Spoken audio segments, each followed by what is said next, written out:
Hello everyone, welcome to Saroj Mishra's YouTube channel में। YouTube channel पर आप सभी का बहुत बहुत स्वागत है। सेंट्रल गवर्नमेंट की जॉब अपॉर्चुनिटी है, बहुत अच्छी नोटिफिकेशन रिलीज हुई है। इसमें काफ़ी सारे अच्छे पॉइंट्स हैं। सबसे पहले तो सेंट्रल गवर्नमेंट की परमानेंट भर्ती है, केंद्र सरकार की परमानेंट भर्ती है, जिसमें फ्रेशर भी अप्लाई कर सकते हैं। फ्रेशर भी आवेदन कर सकते हैं। सैलरी बहुत अच्छी ऑफर हो रही है और सिंगल एग्जाम है, सिर्फ एक एग्जाम है। एक ही एग्जाम से सरकारी नौकरी मिल जाए, वो भी केंद्र सरकार की, सेंट्रल गवर्नमेंट की, ऐसी वैकेंसी नोटिफिकेशन आपने कम ही देखी होगी। ज्यादातर जितने भी नोटिफिकेशन आते हैं, जॉब अपॉर्चुनिटीज आती है सेंट्रल गवर्नमेंट की, गवर्नमेंट ऑफ इंडिया की, केंद्र सरकार, भारत सरकार, जैसे भी आप बोलना चाहें, उसके लिए आपको एक से ज्यादा एग्जाम क्वालिफाई करना पड़ता है, या एक से ज्यादा फेजेस होते हैं। प्रीलिम्स होता है, मेंस होता है, इंटरव्यू होता है। बट यहाँ ना तो इंटरव्यू है, नो इंटरव्यू। इंटरव्यू भी नहीं है, कोई इंटरव्यू नहीं है, और एग्जाम भी सिर्फ एक ही होने वाली है। सिर्फ एक एग्जाम के बाद जो शॉर्टलिस्टेड कैंडिडेट है उनको डॉक्यूमेंट वेरिफिकेशन के लिए बुलाया जाएगा, और डॉक्यूमेंट वेरिफिकेशन होते ही आपको ज्वाइनिंग लेटर मिल जाती है। 9 जुलाई 2026 से ऑनलाइन रजिस्ट्रेशन शुरू हुआ, और आज ही मैं 9 जुलाई को वीडियो बना रही हूँ। आप तक वीडियो कब पहुंचता है? तो एप्लीकेशन शुरू हो चुकी है, ऑनलाइन रजिस्ट्रेशन शुरू हो चुकी है। 24 जुलाई, ज़्यादा टाइम नहीं है, तो फटाफट अप्लाई कीजिए, क्योंकि ऐसी अपॉर्चुनिटी आपको कम मिलेगी। कोई भी ग्रेजुएट, कोई भी स्नातक, फ्रेशर भी आवेदन कर सकते हैं। 150 से ज़्यादा परमानेंट पोस्ट हैं, 150 से ज़्यादा परमानेंट पोस्ट हैं। नोटिफिकेशन काफ़ी बड़ी है, 44 पेजेस की है।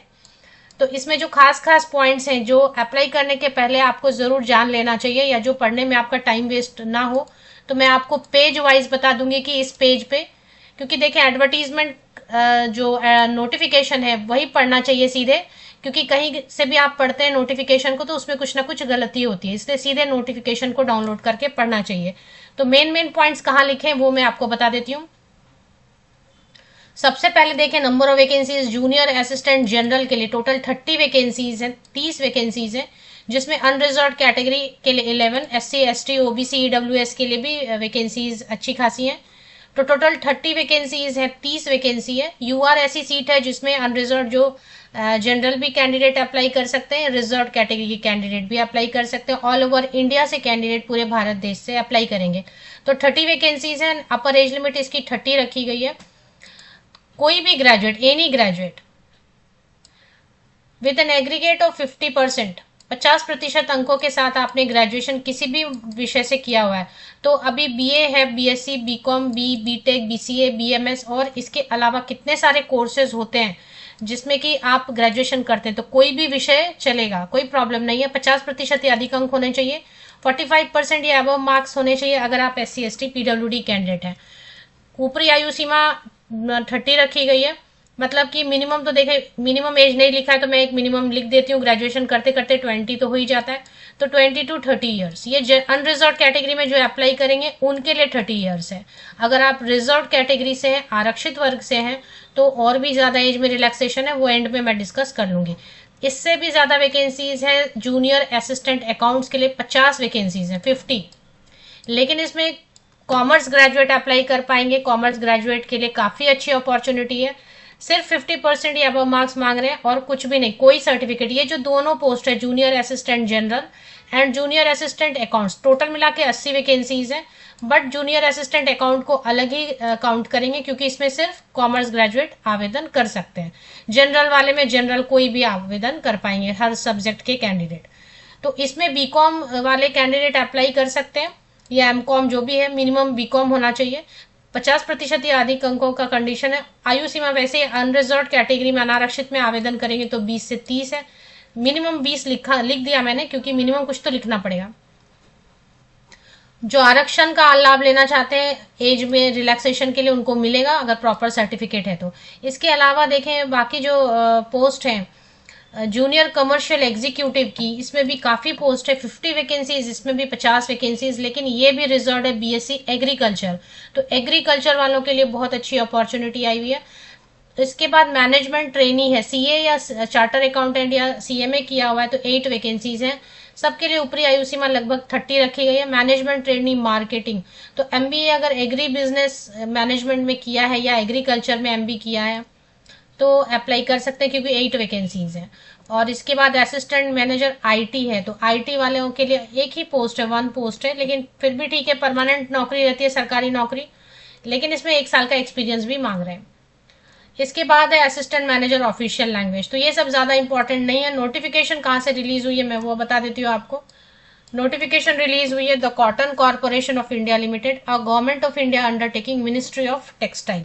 तो टेक्सटाइल मिनिस्ट्री भारत सरकार के अंतर्गत आने वाली बहुत बड़ी ऑर्गेनाइजेशन है, the cotton corporation of India limited.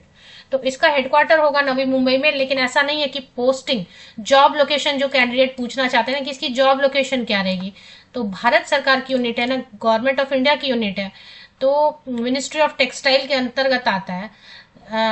Extending necessary marketing support to the cotton growers in selling their कपास प्रोडक्ट। तो ये कपास प्रोडक्ट जो है ना, produce at most competitive prices in the various market yard, तो ये इसको बेचने के लिए इनको इसका जो जॉब लोकेशन रहेगा ऑल ओवर इंडिया कहीं पे भी रह सकता है, वो बताया है इन्होंने, वो पॉइंट भी मैं आपको डिस्कस कर देती हूँ। ऐसा नहीं है कि सिर्फ नवी मुंबई में रहेगा, ऑल ओवर इंडिया कहीं पे भी इसके जॉब लोकेशन हो सकती है, तो वो पॉइंट यहाँ मेंशन किया हुआ है। पेज नंबर 2 पे आप चले आइए और पढ़ सकते हैं इस पॉइंट को। Corporation having its head office in Navi Mumbai and branch offices जो है ना, शाखाएं इसकी ऑल ओवर इंडिया।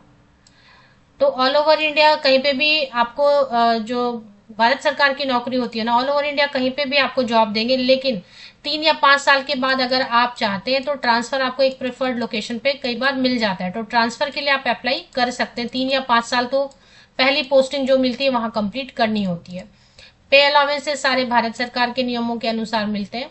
तो अब इसमें जो अप्लाई करने के लिए पोस्ट है, जूनियर असिस्टेंट अकाउंट्स की है, जनरल की है, और जो है जूनियर कमर्शियल एग्जीक्यूटिव की है। और क्योंकि इसमें कोई भी फ्रेशर बिना किसी एक्सपीरियंस के, बिना कंप्यूटर के सर्टिफिकेट, बिना टाइपिंग स्किल, बिना कंप्यूटर नॉलेज के बिल्कुल एप्लीकेशन कर सकते हैं, फ्रेशर भी आवेदन कर सकते हैं, और अगर आपके पास एक्सपीरियंस है तो कोई प्रॉब्लम नहीं है उसमें। अब इसमें जो पॉइंट्स लिखे हुए हैं, खास खास बिंदु, इसमें साफ लिखा है कि 2 पोस्ट के लिए आपको अप्लाई नहीं करना है। तो सैलरी यहाँ पर डिस्कस किया पेज नंबर 8 पे, जिन्होंने सैलरी नहीं देखी है उनको सैलरी यहाँ पे, क्योंकि लास्ट के 3 पोस्ट ही मैं बेसिकली डिस्कस कर रही हूँ, जूनियर असिस्टेंट, जनरल, इसमें सभी अप्लाई कर पाएंगे। तो अभी फिलहाल तो 90,000 तक की इनकी बेसिक पे, अगर इसी पोस्ट पे आप रिटायर हो जाते हैं 7th पे कमीशन के हिसाब से, तो 90,000 की तो सिर्फ बेसिक पे रहेगी। सारे अलावेंसेज ऐड करते करते फिर 8वां वेतन आयोग आएगा, उसके आगे भी आएगा, तो रिटायरमेंट की एज तक तो आपकी सैलरी आराम से 1.5 लाख के ऊपर बनेगी, 1.5 लाख के ऊपर बनेगी, कम नहीं बनेगी रिटायरमेंट तक। और अभी स्टार्टिंग में भी सैलरी क्योंकि 22,000 की बेसिक पे वगैरह दे रहे हैं, तो सैलरी अच्छी बनेगी, मतलब अराउंड 50,000 तो आपको प्रोविडेंट फंड ग्रेचुटी 5 साल के बाद मिलने लगता है। अभी आपको ट्रांसपोर्ट अलावेंस मिलेगा, मेडिकल अलावेंस मिलेगा, आपको न्यू पेंशन स्कीम के तहत में पेंशन की सुविधा रहती है। इसके अलावा HRA हाउस रेंट अलावेंस मिलता है गवर्नमेंट रूल्स के हिसाब से।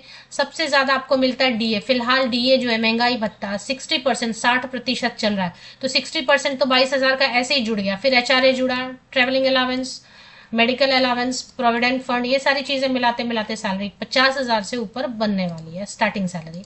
और अगर बड़े पोस्ट के लिए जो अप्लाई करेंगे तो और भी ज़्यादा। प्रोबेशन पीरियड रहेगा, प्रोबेशन पीरियड मतलब अभी कोई भी ग्रेजुएट जब सीधे अप्लाई करते हैं तो आपको ये नहीं पता होता है कि जॉब क्या रहेगा, जॉब प्रोफाइल क्या रहेगी, तो एक ट्रेनिंग पीरियड जिसे प्रोबेशन पीरियड भी बुलाते हैं, तो 1 ईयर का 12 महीने का एक प्रोबेशन पीरियड रहेगा, परिवीक्षा काल भी बुलाते हैं। तो परमानेंट करने के पहले आपको ये ट्रेनिंग पीरियड में रखा जाएगा। सर्विस बॉन्ड 3 साल आपको जो है ना यहीं पे काम करना पड़ेगा from the date of joining. 3 साल आप यहाँ काम नहीं करते, अगर बीच में आप छोड़ देते हैं कहीं और स्विच करने के लिए और वट एवर रीजन, तो अगर आप 3 साल के पहले छोड़ देते हैं तो आपको 3 महीने का बेसिक पे, मतलब कि 622K प्लस इंटू 3 महीने का ना, तो आपको 66,000 लौटाने पड़ेंगे ऑर्गेनाइजेशन को। तो ठीक है ना, बहुत लोगों की इससे भी बड़ी सैलरी में जॉब लग जाती है तो लोग छोड़ देते हैं। तो मिनिमम 20 लिखा था मैंने, लेकिन मिनिमम इन्होंने यहाँ 18 लिखा हुआ है, तो वहां पे करेक्शन कर लीजिए। जहां पे भी मैंने 20 मिनिमम लिखा है वहां पे भी 18 साल इन्होंने मेंशन किया। हालांकि 18 में ग्रेजुएशन कंप्लीट नहीं होता है, फिर भी चलिए ठीक है। तो एज की क्राइटेरिया को फिर से इन्होंने डिस्कस किया हुआ है कि जो जूनियर कमर्शियल एग्जीक्यूटिव है, जूनियर असिस्टेंट जनरल अकाउंट्स है, इन तीनों पोस्ट के लिए अनरिजर्व कैटेगरी के लिए 30 इयर्स होना चाहिए। अगर आप SC/ST कैंडिडेट हैं तो 18 से 35 साल उम्र सीमा है किसके लिए, SC/ST कैंडिडेट्स के लिए, ठीक है। इसके बाद अगर आप OBC non creamy layer candidate हैं, OBC नॉन क्रीमी लेयर, तो 18 से 33 साल 18 to 33 ईयर्स है OBC non creamy layer candidate के लिए। अगर आप PWD कैंडिडेट हैं तो मिनिमम 10 ईयर्स की छूट मिलती है, तो 18 to 40 ईयर्स एज लिमिट होने वाली है मिनिमम। और अगर SC/ST कैंडिडेट है, OBC कैंडिडेट है नॉन क्रीमी लेयर, तो और भी ज्यादा एज में रिलैक्सेशन मिलेगी। फीमेल कैंडिडेट के लिए अलग से कुछ भी रिलैक्सेशन नहीं दिया हुआ है। महिलाएं जिस कैटेगरी में आती हैं उस कैटेगरी के हिसाब से आवेदन करेंगी। एज में रिलैक्सेशन जो है ना, पॉइंट को फिर से डिस्कस किया पेज 8 पे और पेज 9 पे। अब इसमें आगे और भी चीजें डिस्कस कर लेते हैं कि फीस कितनी मांग रहे हैं और selection criteria. General EWS OBC candidate हैं तो टोटल 1770 रुपए मांग रहे हैं। SC/ST एक सर्विसमैन PWD कैंडिडेट है तो 590 रुपए, 590 रुपीज। फीमेल कैंडिडेट के लिए अलग से कुछ रिलैक्सेशन नहीं है। आप अगर जनरल कैंडिडेट है तो 1770, नहीं तो अगर SC/ST कैंडिडेट है तो 590। ऑनलाइन मोड में जहां से आप अप्लाई करेंगे वहीं से आपको जो है ना फीस भी पेमेंट करनी है। ऑनलाइन पोर्टल है। हाउ टू अप्लाई, COT.CORP.org.in पर रिक्रूटमेंट लिंक दिया हुआ है। रिक्रूटमेंट लिंक पे चलेंगे, एक बार चलते हैं वेबसाइट पे। पहले इसकी जो एसेंशियल क्वालिफिकेशन तो चेक कर ली, इसका सिलेक्शन क्राइटेरिया भी देखेंगे। और इसमें the center venue address post applied for date and time of exams shall be intimated to eligible candidate and the candidate will be required to download the admit card।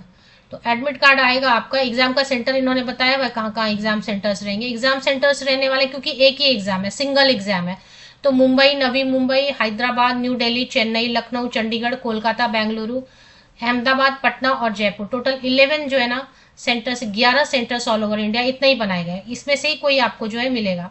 Mostly आपका preferred location आपको मिल जाएगा। एक बहुत ही important चीज जो है ना जरूर देख लीजिए कि इसमें क्या लिखा है। Candidate can apply only for one post, multiple application will be summarily rejected. आप देखें, एक तो है ना बीकॉम वाला है, एक में एग्रीकल्चर वाले अप्लाई कर सकते हैं, एक में एनी ग्रेजुएट। अब कॉमर्स ग्रेजुएट को लगेगा चलो बीकॉम वाले में भी अप्लाई कर लेते हैं, इसमें भी, तो आपके सारे जितने भी आपने 2 फॉर्म भरा दोनों रिजेक्ट हो जाएगा। तो वो पैसा भी आपको रिफंड नहीं मिलेगा, फीस भी रिफंड नहीं मिलेगा। तो ये बहुत जरूरी है, इंपॉर्टेंट पॉइंट है। चलिए आगे देख लेते हैं। अभी इसमें the minimum qualifying percentage computer based होगा। एग्जाम जो परीक्षा जो है कंप्यूटर बेस्ड होगा, जिसमें अनरिजर्व EWS OBC कैंडिडेट के लिए 40% आपको स्कोर करना पड़ेगा। SC/ST PWD एक्स सर्विसमैन के लिए 35% स्कोर करना पड़ेगा। एग्जाम जो है ना वो चेक कर लेते हैं। एग्जाम की जो पहले तो असिस्टेंट मैनेजर वगैरह के लिए तो पेज 17 से पूरा डिटेल्ड सिलेबस, एग्जाम का स्ट्रक्चर डिस्कस किया हुआ इन्होंने। बट हम चलेंगे जूनियर असिस्टेंट जनरल के लिए, because negative marking, yes negative marking, ये पूरा डिटेल सिलेबस इन्होंने हर पोस्ट का दे दिया। पेज नंबर 17 से आप स्क्रॉल डाउन करते जाइए, आपका कहाँ पे आ रहा है जो पोस्ट के हिसाब से। तो जूनियर असिस्टेंट अकाउंट के लिए देख सकते हैं पेज नंबर 25 पे 120 ऑब्जेक्टिव क्वेश्चन रहने वाले हैं, 1 मार्क के रहने वाले हैं, 2 आवर्स का टाइम देंगे, 1/4 मार्क्स 0.25 मार्क्स कट हो जाएगा, मतलब 4 रॉन्ग आंसर पे 1 मार्क आपका कट हो जाएगा। तो मैं डायरेक्टली जो है ना ऐसे ही लगभग सेम रहेगा जूनियर असिस्टेंट जनरल का, उसका ही कवर कर देती हूँ। तो बाकी आप अपने से देख सकते हैं। 120 क्वेश्चन रहेंगे जूनियर असिस्टेंट जनरल, 120 क्वेश्चन रहेंगे ऑब्जेक्टिव वस्तुनिष्ठ प्रश्न, 1 मार्क का क्वेश्चन रहेगा तो 120 मार्क्स रहेंगे, 1/4 मार्क्स कट हो जाएंगे, 120 मिनट्स 2 आवर्स का टाइम मिलेगा। और इसमें जनरल इंग्लिश रहेगा, article, preposition, vocabulary, reading comprehension, synonyms, jumbled sentences etcetera, मतलब इसके अलावा और भी 1 मार्क का रहेगा 20 questions. Reasoning, syllogism, code inequalities, direction, distance, ordering and ranking, blood relation, data interpretation, coding, decoding, deductive logic, data sufficiency, series compilation, puzzle, pattern completion, ये सब 20 questions रहेंगे। क्वांटिटेटिव एप्टीट्यूड 25 क्वेश्चंस रहेंगे। जनरल नॉलेज 25 क्वेश्चंस रहेंगे और computer के questions रहेंगे 30 questions रहेंगे इसमें टोटल। आपको negative marking, yes negative marking रहने वाली, हर इसमें नेगेटिव मार्किंग रहेगा। 1/4 मार्क्स तो कट होंगे। बस यही एक सिंगल एग्जाम है जिसके बेसिस पे आपकी शॉर्टलिस्टिंग होगी और डॉक्यूमेंट वेरिफिकेशन, तो इससे आसान आपको नहीं मिलेगा सिलेक्शन के लिए। तो कॉटन कॉर्पोरेशन ऑफ इंडिया ये ऑफिशियल वेबसाइट, जैसे मैंने गूगल से लिया, डायरेक्ट विकिपीडिया से एक्चुअली लिया, इसकी लिंक आपको मिल जाएगी मेरे इसी यूट्यूब वीडियो के डिस्क्रिप्शन बॉक्स को नीचे तक स्क्रॉल डाउन करके चेक कीजिए, आपको मिलेगा। इसमें कहीं पे रिक्रूटमेंट का सेक्शन होगा, मैं एक बार चेक कर लेती हूँ। वैसे मुझे यहाँ पे व्हाट्स न्यू में स्क्रॉल होता हुआ दिखाई दिया, लेकिन और भी जगह पे होगा। रिक्रूटमेंट पेज चेक कर लेते हैं।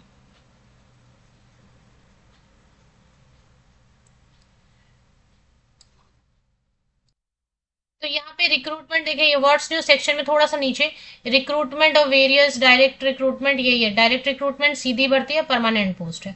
तो विज्ञापन तो यहीं पर, इसको ओपन किया तो विज्ञापन वाला पेज ओपन हो गया, ये देखें, है ना।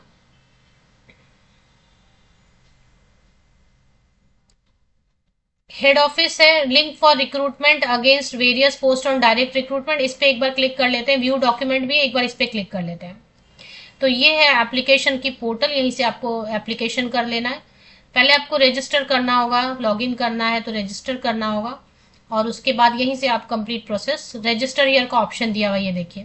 पहले आप रजिस्टर कीजिए और उसको जो डेटा है उसको सेव रखिए, क्योंकि बाद में भी आपको एडमिट कार्ड वगैरह आएगा तो यूज करना होगा। और इसी रजिस्टर हियर की हेल्प से फिर रजिस्टर करने के बाद लॉगिन कर लीजिए, लॉगिन करके एप्लीकेशन प्रोसेस कंप्लीट कर लीजिए। कॉटन भारतीय कपास निगम limited, the cotton corporation of India limited, Bharat सरकार का उपक्रम, वस्त्र मंत्रालय के अंतर्गत। इसकी ऑफिशियल लिंक के लिए, वेबसाइट की लिंक के लिए मेरे इसी यूट्यूब वीडियो के डिस्क्रिप्शन बॉक्स को नीचे तक स्क्रॉल डाउन करके चेक कर लीजिए।